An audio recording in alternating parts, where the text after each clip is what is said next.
അതിൽ ആദ്യത്തേതാണ് ഇവിടെ ഇപ്പോൾ നടപ്പാകുന്നത്. തരത്തിലുള്ള പ്രശ്നങ്ങൾ അഭിമുഖീകരിച്ചാണ് ഇതുണ്ടാക്കുന്നത്. ആദ്യമേ തന്നെ ഇതിന് എന്തെങ്കിലും പോരായ്മകളുണ്ടെങ്കിൽ സമയം ക്ഷമിക്കണമെന്ന് അഭ്യർത്ഥിക്കുകയാണ്. അതുകൊണ്ട് നിങ്ങളെ ബുക്കിലൊക്കെ തന്നെ രേഖപ്പെടുത്തിയാൽ മതി. പ്രാഥമിക റൗണ്ടില് രേഖപ്പെടുത്താനുള്ളത് 50 ചോദ്യങ്ങൾ, 30 ചോദ്യങ്ങൾ പ്രിന്റഡ് ആയിട്ട് തന്നിട്ടുണ്ട്. ഈ 30 ചോദ്യങ്ങൾക്ക് ഉത്തരം എഴുതാൻ നിങ്ങൾക്ക് 15 മിനിറ്റ് സമയം തരും.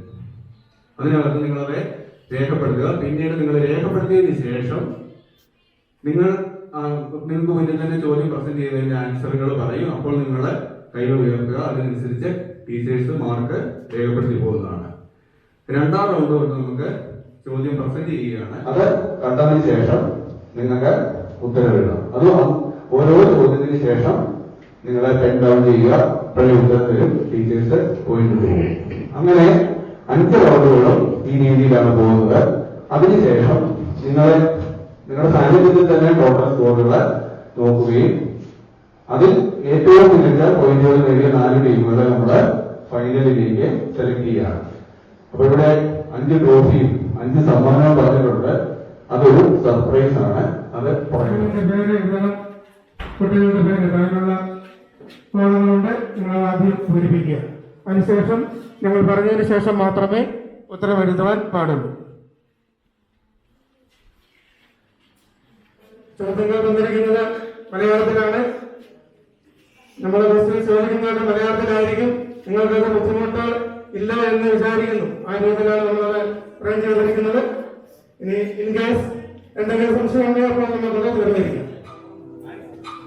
ഓപ്ഷൻ തന്നേക്കുന്ന ആൻസർ എഴുതുന്ന സ്പേസ് ഉണ്ട്, അവിടെ എഴുതാം.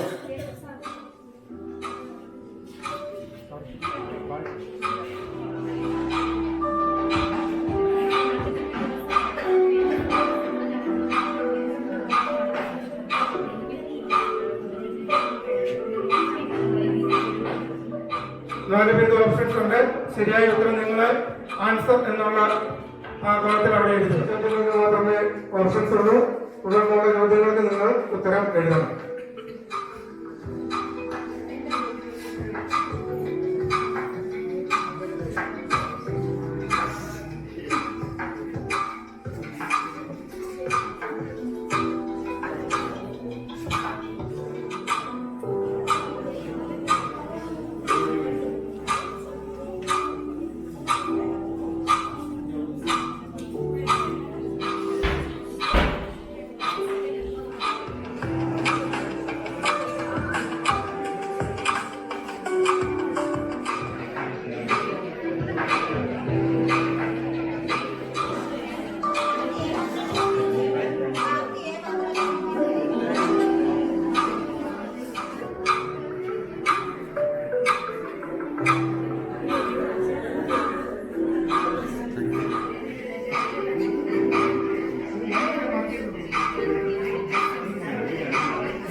മലയാളത്തിലെ ഏറ്റവും വലിയ നോവൽ ഏത്? ഉത്തരം അവകാശികൾ.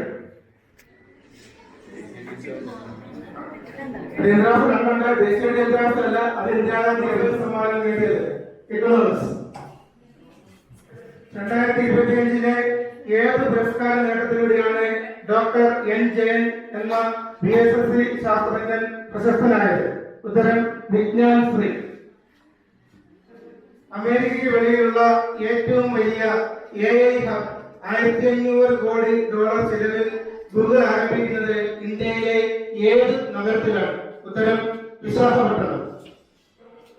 ഒക്ടോബർ മാസം ഇന്ത്യ സന്ദർശിച്ച ഫൊറേസ്റ്റ് ഉഷ്ണ ഏത് രാജ്യത്തെ ഭരണാധികാരിയാണ്? ഉത്തരം മംഗോളിയ.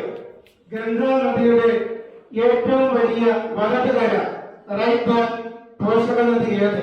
ഉത്തരം യമുന. ഏകരാജ്യത്തിന്റെ ബന്ധപ്പെട്ട സംഭവമാണ് ബാങ്കുകൾ പ്രഖ്യാപനം. ഏത് രാജ്യത്തിന്റെ രൂപീകരണവുമായി ബന്ധപ്പെട്ട പ്രഖ്യാപനമാണ് ബാൽഫർ ഡിക്ലറേഷൻ.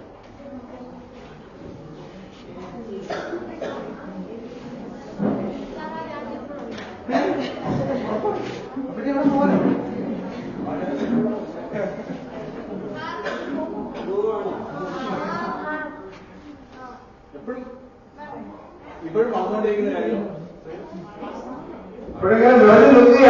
എന്നും വാർത്തകളുള്ള കാര്യമാണ്. വളർന്നുകൊണ്ടിരിക്കുന്ന കാര്യം വളർന്നു എന്ന് പറഞ്ഞാൽ അതൊക്കെ വലുതാകും.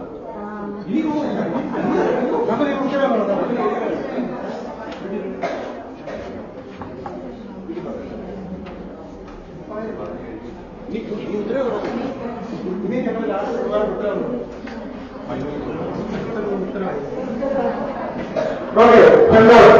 ഇസ്രായേൽ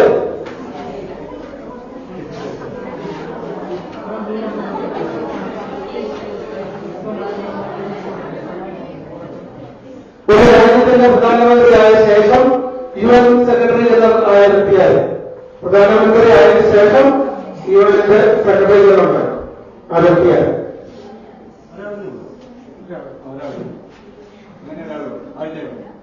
അങ്ങനെ ഒരാളെ ഉള്ളൂ. ഇനി പറയാം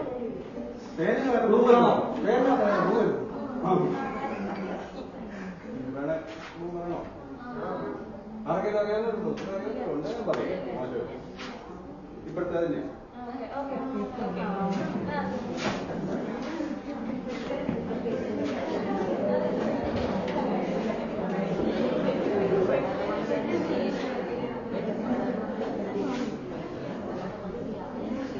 ഓക്കെ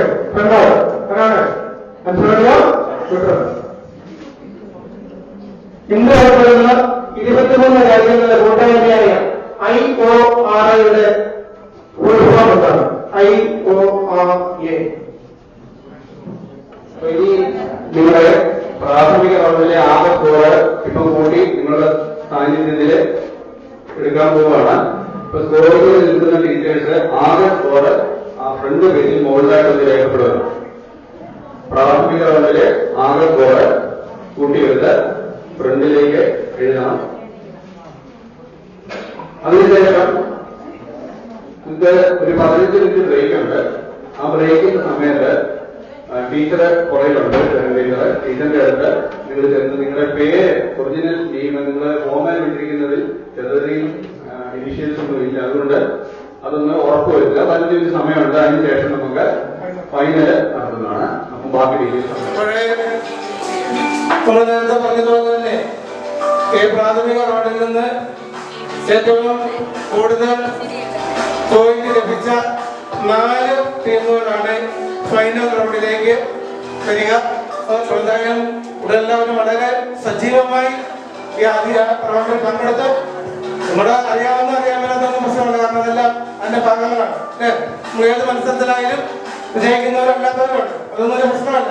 നമ്മളെല്ലാവരും ഒരു സ്പോർട്സ്മാൻ സ്പിരിറ്റോടുകൂടി പങ്കെടുക്കുക എന്നുള്ളതാണ് ഏറ്റവും പ്രധാനപ്പെട്ട കാര്യം. അതുകൊണ്ട് തന്നെ നിങ്ങളെല്ലാവരും വളരെ നല്ല രീതിയിൽ തന്നെ ഈ ആദ്യ റൗണ്ട് മത്സരങ്ങൾ പങ്കെടുത്തു. നിങ്ങൾക്കെല്ലാവർക്കും എന്റെ പ്രത്യേകമായ അഭിനന്ദനങ്ങൾ അറിയിക്കുകയാണ്. ഇപ്പോൾ ഫൈനലിലേക്ക് സെലക്ട് ആയിരിക്കുന്ന 4 ടീമുകളുടെ രജിസ്റ്റർ നമ്പറുകൾ ഞാൻ പറയും. ആ ടീമുകൾ വന്ന് ഇവിടെ അവർക്കുള്ള സീറ്റുകളിലേക്ക് വരണമെന്ന് അറിയിക്കുന്നു. നമ്മൾ റിവേഴ്സ് ഓർഡറിലാണ് പറയുന്നത്. ആദ്യം ഈ 4ാമത്തെ ടീം അവർക്ക് 50 ലഭിച്ചിരിക്കുന്നത് 19 പോയിന്റാണ്. Register number 7.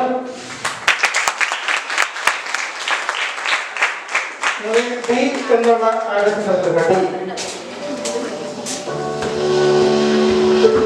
മൂന്നാമത് 50 20 പോയിന്റുമായി രജിസ്റ്റർ നമ്പർ 17.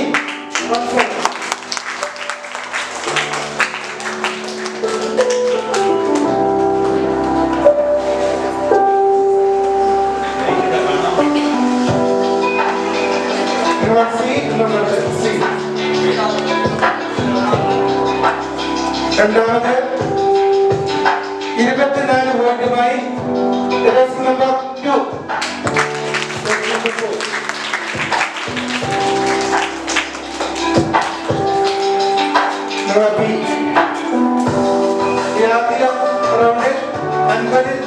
26 പോയിന്റുമായി മുന്നിലെത്തിയിരിക്കുന്നത് ടെസ്റ്റ് നമ്പർ 5. റൗണ്ടിലേക്ക് മുന്നേറിയ ഈ 4 ടീമുകൾക്കും പ്രത്യേകമായ അഭിനന്ദനങ്ങൾ. ഫൈനൽ റൗണ്ടിൽ നിങ്ങൾക്ക് മികച്ച പ്രകടനം കാഴ്ചവെക്കുവാൻ സാധിക്കട്ടെ എന്ന് ആശംസിക്കുന്നു. കൂടുതൽ കാര്യങ്ങൾ പറയുന്നതിന് വേണ്ടി ഇതിനെ സാറിനെ ക്ഷണിക്കുന്നു. അപ്പോ ഇവിടെ ഇരിക്കുന്നവർക്ക് സങ്കടമുണ്ടോ? ഇല്ല എന്ന് പറയണ്ട, ഉണ്ടെന്ന് എനിക്കറിയാം. നമ്മള് എന്താണ് വലിയ അധികം വ്യത്യാസങ്ങളൊന്നും ഇല്ലാതെയാണ് അവസാനത്തെ ടീമുകളൊക്കെ എത്തിയിരിക്കുന്നത്. എന്തോ ഒരു മത്സരമാകുമ്പോ ഒരു വിജയം പരാജയം ഉണ്ടാവണം അല്ലേ? അതേ പറ്റുള്ളൂ. അപ്പൊ ഇവിടെ 4 ടീമുകളെ ഉള്ളൂ.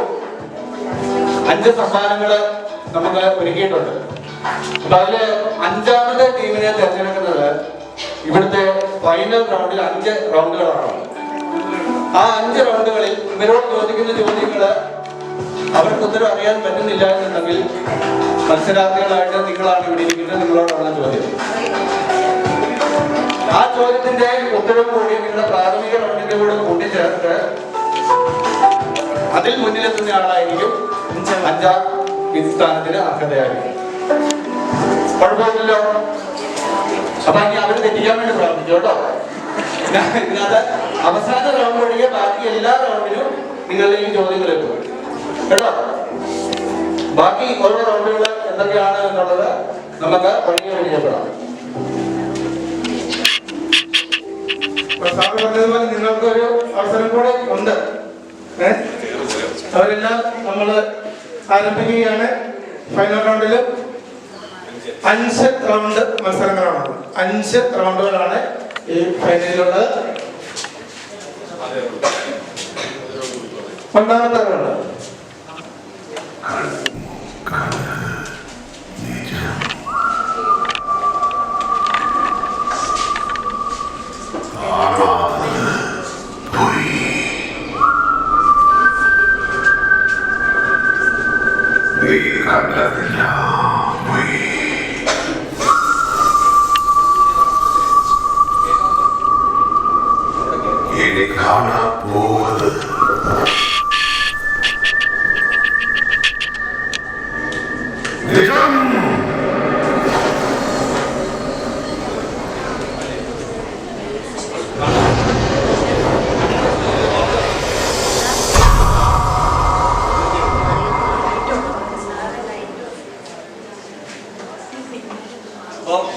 റൗണ്ട് ഏതാന്നുള്ളത് ഏകദേശം പിടികിട്ടി കാണുമല്ലോ അല്ലേ?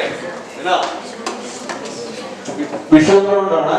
ഒരു വിഷ്വല് കാണിക്കും, അതിനുശേഷം ചോദ്യങ്ങൾ പിറകെ വരും. ആദ്യത്തെ ചോദ്യം ടീം എയോടാണ്.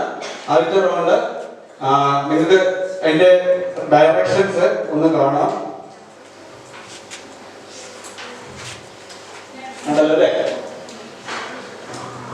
50 പോയിന്റ് ആണ് ഒരു ശരി ഉത്തരത്തിന്. ആദ്യം എയോട് ചോദിക്കുന്ന ഉത്തരത്തിന് എ ഉത്തരം പറഞ്ഞാൽ 50 പോയിന്റ് കിട്ടും. പാസ്സായി ബിക്ക് ചെല്ലുമ്പോൾ 40 പോയിന്റ് ആകും. ഇങ്ങോട്ട് വരുന്നതിനനുസരിച്ച് ഇത് കുറയുന്നതിന്റെ കാരണം തെറ്റുത്തരങ്ങൾ ഓരോന്നും ഓരോ ക്ലൂ ആണ്. അതുകൊണ്ടാണ് ഇവർ ഉത്തരം പറഞ്ഞില്ലെങ്കിൽ 10 മാർക്ക് 5ാം സ്ഥാനത്തേക്ക് വേണ്ടി മാറ്റി വെച്ചേക്കുവാണ്. അപ്പൊ അതുകൊണ്ട് ശ്രദ്ധിക്കുക. എല്ലാ റൗണ്ടിലും ആദ്യത്തെ 4 റൗണ്ടുകളിലും ഓഡിയൻസ് പാസ് ചെയ്യുന്നത് 10 പോയിന്റ് വീതമായിരിക്കും. ക്ലിയർ ആണല്ലോ? ഇല്ലില്ല, നെഗറ്റീവ് മാർക്ക് വരുമ്പോൾ കൃത്യമായിട്ട് പറയും.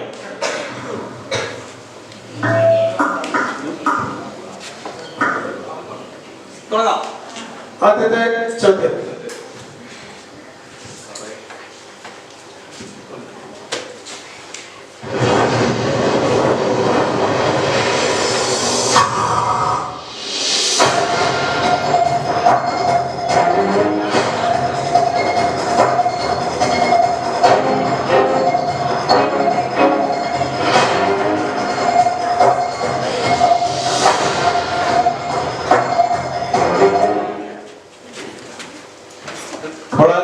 ഇതാണ്. ഈ ചിത്രത്തിൽ തന്നിരുന്നത് 4 പേരും ഒരു സ്പോർട്സ് പേഴ്സണാലിറ്റീസ് ആണ്. ഇവർക്ക് 4 പേർക്കും ഒരു സവിശേഷതയുണ്ട്. അത് എന്താണെന്ന് തിരിച്ചറിയുകയാണ് ടീം എയോടുള്ള ചോദ്യം. ഇവർ ഏത് മേഖലയാണെന്ന് പിടികിട്ടിയോ?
ശബ്ദത്തിലുള്ള മഹാനായ ശബ്ദമായിരുന്നു ഇപ്പോൾ കണ്ടത്.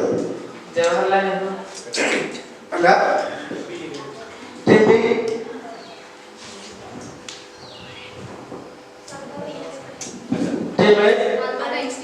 ആൽബർട്ട് ഐൻസ്റ്റീൻ കറക്റ്റ് ആൻസർ ആണ്.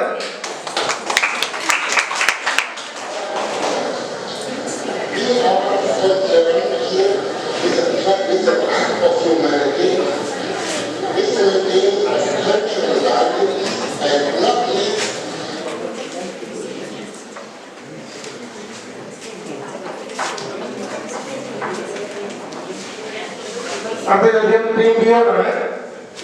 Team B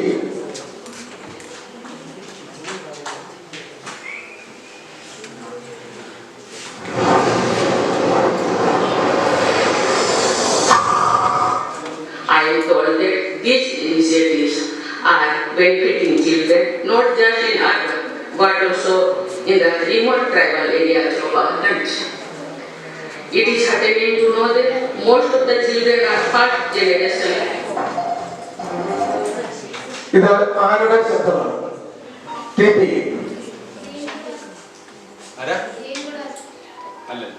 team A team D team C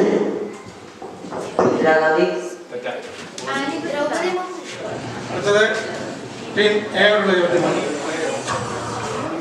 team A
ഒരു പ്രത്യേക വിഷയത്തെ കുറിച്ചുള്ള 5 സൂചനകൾ ഉണ്ടാവും.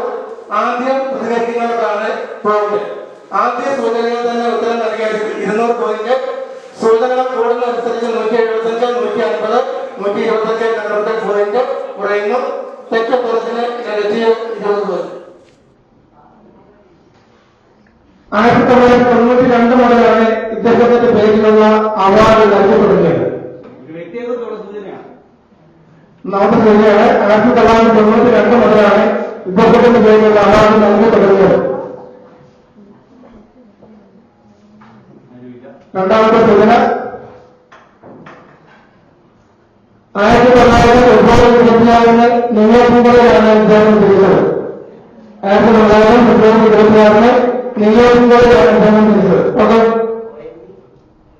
പ്രധാനമാണ്. സൂചനാക്കുന്നത് 2020 ഇദ്ദേഹം പേരിലുള്ള അവാർഡ് നൽകി സ്ഥാപനം നടത്തി. ഹിന്ദി ദേശീയമായ കളിക്കാവുന്നതാണ്.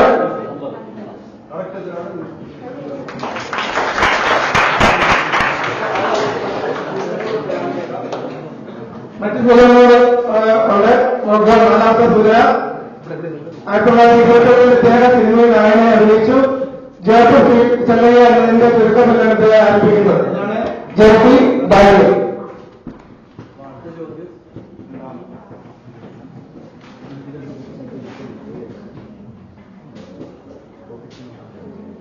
രണ്ടാമത്തെ ചോദ്യം സൂചനകളുണ്ട്.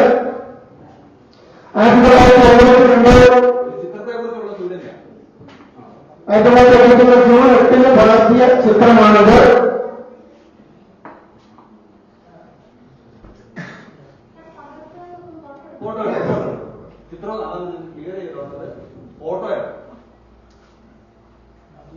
രണ്ടാമത്തെ സൂചന ഫാൻസിക്യൂബ് എന്ന വ്യക്തി ചിത്രത്തിലൂടെയാണ് പ്രശസ്തയായത്. ഓക്കെ, ശരിയായതാണ്. അല്ലെങ്കിൽ നാട്ടാങ്കൽ എന്ന് അറിയപ്പെടും. നാട്ടാങ്കൽ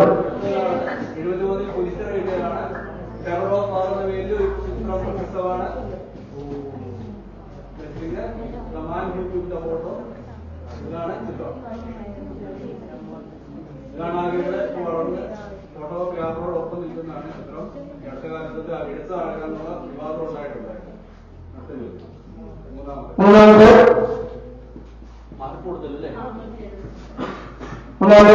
സൂചന ഉണ്ട്.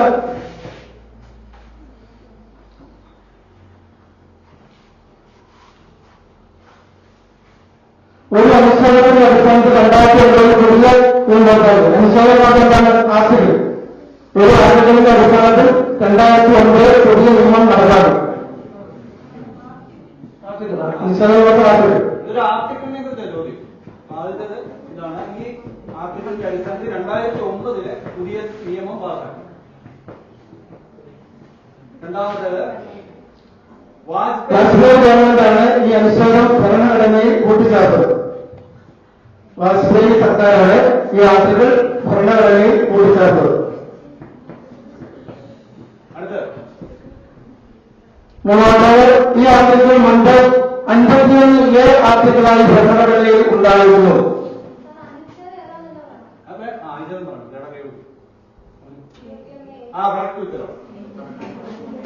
ആർട്ടിക്കിൾ 51A ആണ്. നേരത്തെ 51A ആയിട്ടുണ്ടായിരുന്നു. ഇത് നേരത്തെ എന്താണ് മൗലിക കർത്തവ്യമായിരുന്നത്. ഇപ്പൊ മൗലിക അവകാശമായിട്ട് മാറി. 2002 ഭരണഘടനാ ഭേദഗതിയിലൂടെയാണ് കൂട്ടിച്ചേർത്തത്. ആർട്ടിക്കിൾ അടുത്ത് ലാസ്റ്റത്തെ ചോദ്യമാണ്. നാലാമത്തെ ചോദ്യം സൂചന ഒന്ന്. 1966 പ്രൊഫഷണൽ പൈലറ്റായ വ്യക്തിയാണ് ഇദ്ദേഹം. 1966 പ്രൊഫഷണൽ പൈലറ്റായ വ്യക്തിയാണ്. രണ്ടാമത്തെ ഏത് സംഭവത്തിലുള്ള അപകടത്തിലാണ് മരിച്ചത്? കറക്റ്റ് ഉത്തരവാണ് രാജീവ് ഗാന്ധി. ഉത്തരം ഗ്രീക്ക് 175 പോയിന്റ് ലഭിച്ചു. ഡ്രീം എന്ന് പറഞ്ഞത് അദ്ദേഹമാണ്. 16 പേരുടെ മരണത്തിനിടയാക്കിയ സംഭവത്തിലുൾപ്പെട്ട 92 ജീവിതമാണ് നേരിട്ടത്. നമ്മുടെ ഈ റൗണ്ട് അവസാനിച്ചിരിക്കുകയാണ്.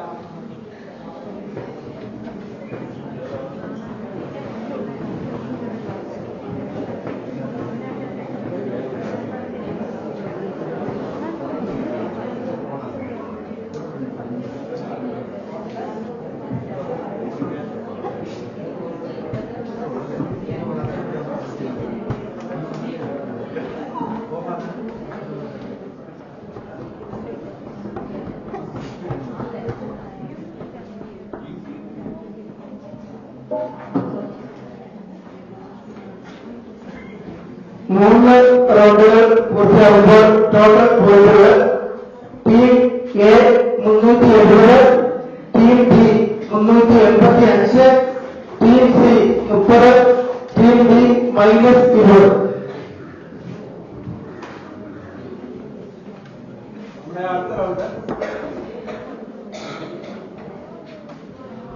Vamos, vamos aqui.